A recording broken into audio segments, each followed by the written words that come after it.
ইরানের তেল স্থাপনা ইসরায়েলি হামলা, কালো মেঘে আচ্ছন্ন তেহরান, পাল্টা জবাবে নাস্তানাবুদ তেল আবিব। পেট্রোল পাম্পে আজও দীর্ঘ লাইন, চট্টগ্রাম বন্দরে পৌঁছেছে 8টি জাহাজ, উদ্বিগ্ন না হবার অনুরোধ জ্বালানি মন্ত্রীর। নারী দিবসে শ্রেষ্ঠ অদম্য নারী পুরস্কারে ভূষিত হলেন খালেদা জিয়া, গ্রহণ করলেন নাতনি জাইমা রহমান। ওসমান হাদি হত্যা মামলার প্রধান আসামি ফয়সাল ও তার সহযোগী আলমগীর পশ্চিমবঙ্গ থেকে গ্রেফতার।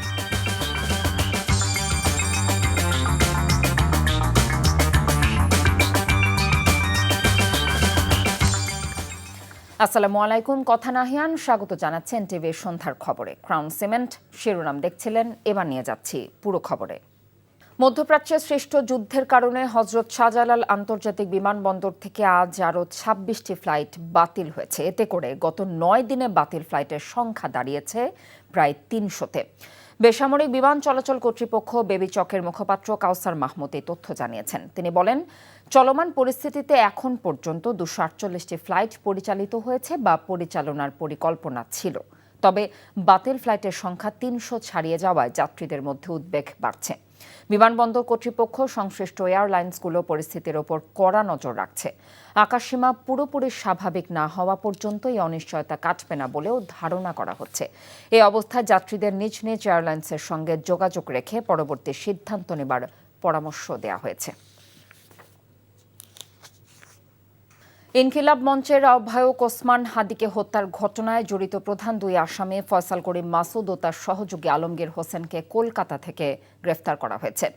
এনডিটিভি সহ বিভিন্ন ভারতীয় গণমাধ্যম তাদের গ্রেফতারের তথ্য প্রকাশ করে। পশ্চিমবঙ্গ পুলিশের স্পেশাল টাস্ক ফোর্স বলছে, চাঁদাবাজি, হত্যা সহ গুরুতর অপরাধের অভিযোগের ভিত্তিতে শনিবার গভীর রাতে বনগাঁ এলাকায় অভিযান চালিয়ে তাদের গ্রেফতার করা হয়।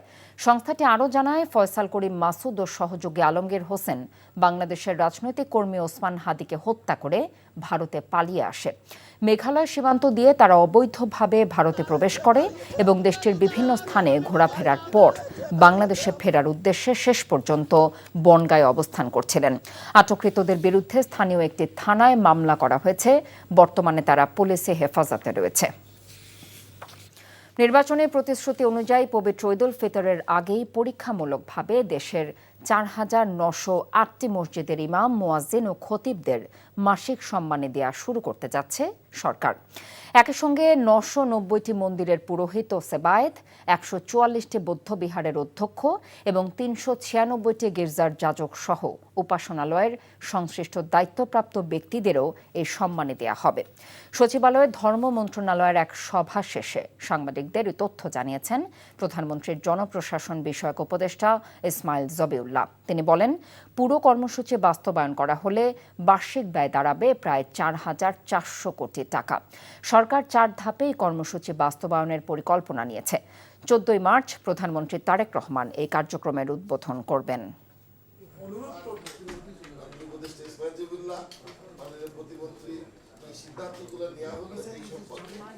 প্রতিটি মসজিদের ইমাম সাহেব পাবেন 5,000 টাকা করে সম্মানী, মুয়াজ্জিন সাহেব পাবেন 3,000 টাকা করে সম্মানী, খাদেম সাহেব পাবেন 2,000 টাকা করে সম্মানী, মন্দিরের পুরোহিত পাবেন 5,000 টাকা, সেবায়েত পাবেন 3,000 টাকা, বৌদ্ধ বিহারের বিহার অধ্যক্ষ পাবেন 5,000 টাকা এবং বিহার উপাধ্যক্ষ পাবেন 3,000 টাকা, গির্জার যাজক পাবেন 5,000 টাকা এবং সহকারী যাজক পাবেন 3,000 টাকা। স্বরাষ্ট্রমন্ত্রী সালাউদ্দিন আহমেদ বলেছেন, মব ও স্পট ক্রাইম এক নয়, সবকিছুর সঙ্গে মবকে গুলিয়ে ফেলা যাবে না।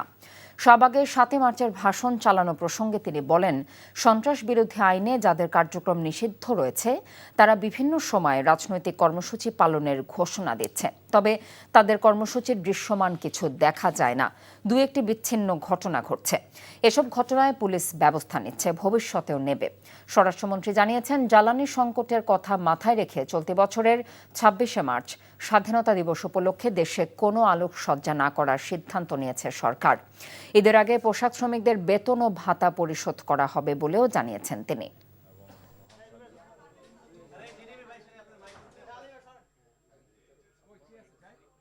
মব এক জিনিস আর কিছু কিছু ক্রাইম, স্পট ক্রাইম এক জিনিস। সবগুলোর সাথে তো মব গুলিয়ে ফেললে হবে না। আমরা অবশ্যই মবের বিষয়ে সিরিয়াস এবং মব কালচার বাংলাদেশে বিলুপ্ত হবে। যাদের রাজনৈতিক কার্যক্রম বিধিনিষেধ আছে সন্ত্রাস বিরোধী আইনের অধীনে, তারা বিভিন্ন সময় বিভিন্ন রাজনৈতিক কর্মসূচি পালনের জন্য ঘোষণা দিয়ে থাকে, তবে দৃশ্যমান কিছু তো দেখি না। দুই একটা এরকম বিচ্ছিন্ন ঘটনা হলে সেটা পুলিশ অ্যাড্রেস করছে। নানা দিক বিবেচনায় নির্বাচন মেনে নিলেও জামায়াত বিশ্বাস করে নির্বাচনের ফলাফল হাইজ্যাক করা হয়েছে। আজ কাকরাইলে নেজামে ইসলাম পার্টির ইফতার মাহফিলে এমন মন্তব্য করেছেন জামায়াত আমির ডাক্তার শফিকুর রহমান। বলেন, ফলাফল আপাতত মেনে নেওয়া মানে এই নয় যে ভবিষ্যতেও সব অন্যায় মেনে নেওয়া হবে। আরও বলেন, জুলাই সনদে স্বাক্ষর করেও তা বাস্তবায়নে টালবাহানা করছে বিএনপিকে জুলাই সনদ বাস্তবায়নে কাজ করার আহ্বান জানিয়ে আমির আরও বলেন, জুলাই অভ্যুত্থান না হলে আজকের এমন রাজনৈতিক পরিস্থিতি তৈরি হতো না, তাই জুলাই সনদ ধারণ করেই এগিয়ে যাবে জামায়াত। ইফতার মাহফিলে আরও উপস্থিত ছিলেন এনসিপির সদস্য সচিব আখতার হোসেন, বাংলাদেশ খেলাফত মজলিসের আমির মামুনুল হক সহ বিভিন্ন রাজনৈতিক দলের নেতৃবৃন্দ। জুলাই না থাকলে এখন যমুনা বলেন আর প্রধান বিরোধী দলীয় নেতার বাসভবন বলেন, ওগুলাও কিছু নাই। জুলাই থাকলে সব আছে, না থাকলে কিছুই নাই। শুরুতেই জাতির সাথে দেওয়া অঙ্গীকার যদি বিএনপি ভঙ্গ করে 5 বছর সেই অঙ্গীকার রক্ষা করবে কিভাবে? আমরা দেখতে চাই, এখনো সময় আছে, সংশোধন হোক, বিএনপি নিজেদেরকে সংশোধন করে এই জনরায়কে মেনে নেব। 69% মানুষ সংস্কারের পক্ষে ভোট দিয়েছে, ভোট দিয়েছে। প্রকৃতপক্ষে এইটাই ছিল জাতীয় সংসদের vote.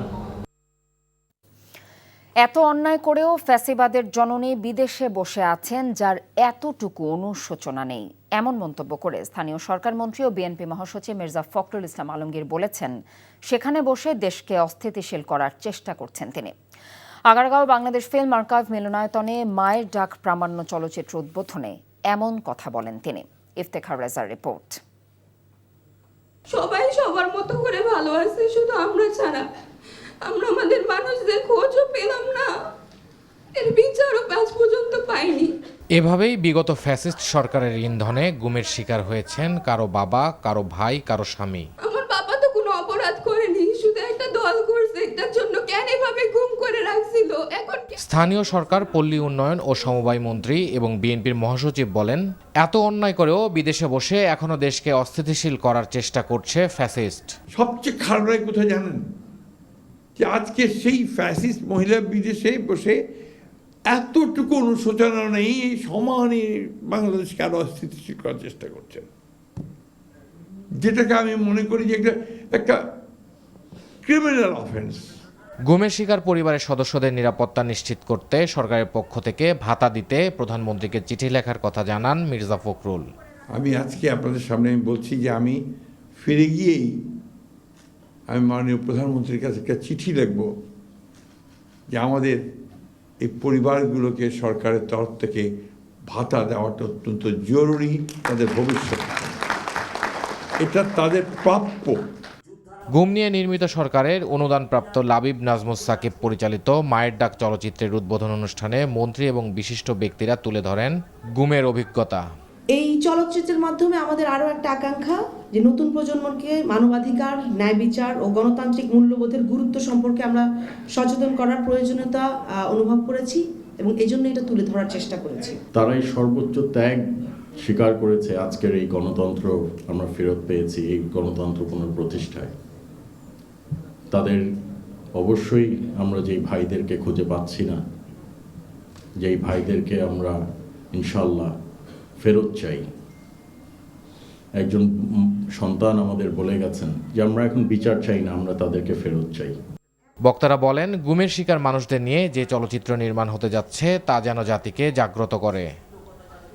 Iftekhar Reza, NTV news, Dhaka. গণভোটের বৈধতা নিয়ে প্রশ্ন তুললে বর্তমান সরকারের বৈধতা নিয়েও প্রশ্ন উঠতে পারে, তাই জনগণ যেখানে সরাসরি রায় দিয়েছে তা নিয়ে বিতর্ক তোলার কোনো সুযোগ নেই, এমন মন্তব্য করেছেন নাগরিক সমাজের প্রতিনিধিরা। রোববার রাজধানীতে গণভোট বাস্তবায়নে নাগরিক ফোরাম আয়োজিত এক সেমিনারে বক্তারা বলেন, জুলাই সনদের আইনি বৈধতা নিয়ে আদালতের রুল জারি করাটা এখতিয়ার বহির্ভূত।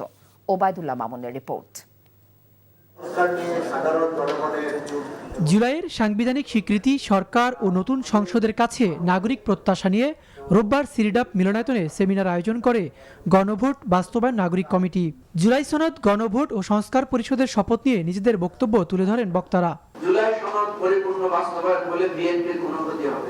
তারা অভিযোগ করেন বিএনপি গণভোট নিয়ে আদালতে গিয়ে জনরায়ের বিপক্ষে অবস্থান নিয়েছে। বলেন নির্বাচনের আগে তারা গণভোটে হ্যাঁ বলে জনগণের সঙ্গে প্রতারণা করেছে। গণভোটের চারটা প্রশ্নকে বলছি কেন অসাংবিধানিক হবে না, আদালত রুলও দিয়েছে। তাহলে এই যে বাকি অংশ একই দিনে যে জাতীয় সংসদ নির্বাচন হলো তার কি হবে? কিন্তু কোর্টের বিষয় না, এটা হলো বিষয়টা তো হলো রাজনীতিবিদদের আলাপ আলোচনা করে বাইরে সেটেল হয়েছে। কোর্টের ফাংশন কি? গণভোটের রায়কে ঠেকানোর জন্য বিএনপি কোর্টে যেতে পারে। সেই বিএনপিকে ঠেকানোর জন্য কোথায় যেতে হবে সেটা জনগণের খুব ভালো করে জানা আছে। গণভোটের বিপক্ষে লড়াইয়ের কোনো সুযোগ নেই দাবি করে বক্তারা বলেন গণভোটের বৈধতা নিয়ে আদালতে রুল জারি করা এখতিয়ার বহির্ভূত। সংস্কার পরিষদের শপথের বিষয়টি আদালতের নয়, এটি রাজনীতিবিদদের বিষয়। চলমান রাজনৈতিক সংকটের সমাধান সংবিধানে নয়, জুলাই সনদে রয়েছে বলেও মনে করেন তারা। আপনি যদি বলেন যে সংবিধানে গণভোট নাই, তাহলে আপনি 1972 সালের সংবিধানের কথা বলছেন। যদি আমরা 1972 সালের সংবিধানের কথা বলি, তাহলে কিন্তু প্রফেসর ইউনূসের সরকার নির্বাচন, গণভোট, সংসদ সবকিছু কিন্তু অবৈধ।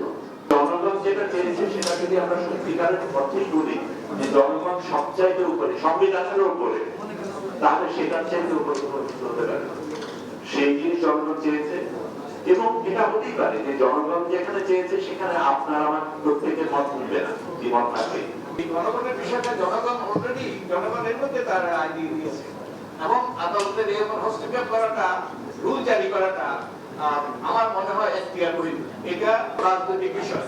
ত্রয়োদশ জাতীয় সংসদ নির্বাচন, জুলাই সনদ ও অন্তর্বর্তী সরকারকে বৈধতা দেওয়ার জন্য গণভোট মন্তব্য করে বক্তারা আশা প্রকাশ করেন নির্বাচিত সরকার অচিরেই সংস্কার পরিষদের অধীনে শপথ নিবে। Obaidullah Mamun, NTV news, Dhaka. চারিদিকে যখন পালন করা হচ্ছে আন্তর্জাতিক নারী দিবস, সে সময় রাজধানীতে ঘটে গেল এক মর্মান্তিক ঘটনা।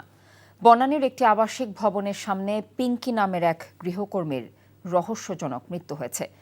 9তলা ভবন থেকে পিঙ্কি লাফ দিয়ে আত্মহত্যা করেছে নাকি তাকে কেউ ফেলে দিয়ে হত্যা করেছে তা তদন্তের পরই বলা যাবে বলে জানিয়েছে পুলিশ। সন্দেহভাজন হিসেবে দুজনকে আটক করা হয়েছে। আরও জানাচ্ছেন আবির আহমেদ। রাজধানীর বনানীর এই ভবনের দ্বিতীয় তলায় গৃহ পরিচারিকার কাজ করত 16 বছর বয়সী পিঙ্কি। তার বাড়ি সিলেট। প্রায় 2 বছর ধরে এখানে কাজ করতেন তিনি। রোববার দুপুর 1:30টার দিকে হঠাৎ উচ্চ শব্দ শুনেই ছুটে যান সবাই। একটা মেয়ে নিচে পড়ছে, তারা শব্দ পেয়ে দৌড়ায় গেছে, যা দেখে যে উপর থেকে পড়ছে। তো গার্ড শুধু এইটুকুই জানে, এখন কি দোতলা থেকে পড়ছে না ছাদ থেকে পড়ছে এটা গার্ড বলতে পারে না। এর আধা ঘন্টা আগে দেখা যায় যে পিঙ্কি ছাদে কাজ করছিল। প্রাথমিকভাবে ধারণা করা হচ্ছে মেয়েটি ভবনের 9তলা থেকে লাফ দিয়ে আত্মহত্যা করেছে। তবে স্থানীয়রা বলছেন ভিন্ন কথা। আমরা এসে দেখছি আপনার লাস্টে এখানে ফেলানো আছে, তার গায়ে বোরকা ছিল আর উন্না ছিল মেয়েটি, আর মুখ দিয়ে হালকা এখানে রক্ত পড়তেছে, আর হাতটাতে এখানে কালো, চোখের নিচে কালো, গলা এখানে কালো দাগ। লাশটা পড়তো, লাশের কেল্লা কি আনামত থাকতো। মেয়েকে গলায় এইভাবে শ্বাসবদ্ধ করে মারা হয়েছে এবং তার গায়ে পুরা ইনজুরি আছে, মায়ের আঘাত আছে।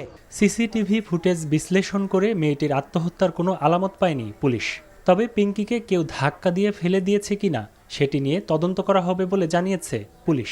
পোস্টমর্টেম রিপোর্টের পর এই সংক্রান্তে প্রতিবেদন আসলে আমরা বলতে পারবো যে আসলে কীভাবে মারা গেছে। এটা আসলে মানে ফল ফ্রম হাইট, যেটা মানে উপর থেকে পড়ে গেছে, পড়া সংক্রান্তেই মৃত্যুবরণ হয়েছে। তো এটা আসলে ডাক্তারি রিপোর্ট ছাড়া আসলে বলা যাচ্ছে না যে আমরা আসলে এটা তদন্ত অব্যাহত আছে, আমরা তদন্ত শেষে আমরা বলতে পারবো যে আসলে কীভাবে মারা গেছে। কিশোরীর এমন মৃত্যু মেনে নিতে পারছেন না কেউই। প্রকৃত ঘটনা বিশ্লেষণ করে অপরাধীদের সর্বোচ্চ বিচার হবে এমন প্রত্যাশা নাগরিকদের। আবির আহমেদ, এনটিভি নিউজ, ঢাকা। চলতি বছরের ফেব্রুয়ারি মাসে দেশের সামগ্রিক মূল্যস্ফীতি আবারও বেড়েছে। পয়েন্ট টু পয়েন্ট ভিত্তিতে মাসে জাতীয় পর্যায়ে সাধারণ মূল্যস্ফীতি দাঁড়িয়েছে 9.13%। জানুয়ারিতে ছিল 8.58%। রোববার প্রকাশিত বাংলাদেশ পরিসংখ্যান ব্যুরো BBS এর সর্বশেষ প্রতিবেদনে এসব তথ্য উঠে এসেছে। সংস্থাটি জানিয়েছে ফেব্রুয়ারি মাসে খাদ্য মূল্যস্ফীতি দাঁড়িয়েছে 9.30%, যা জানুয়ারি মাসে ছিল 8.29%।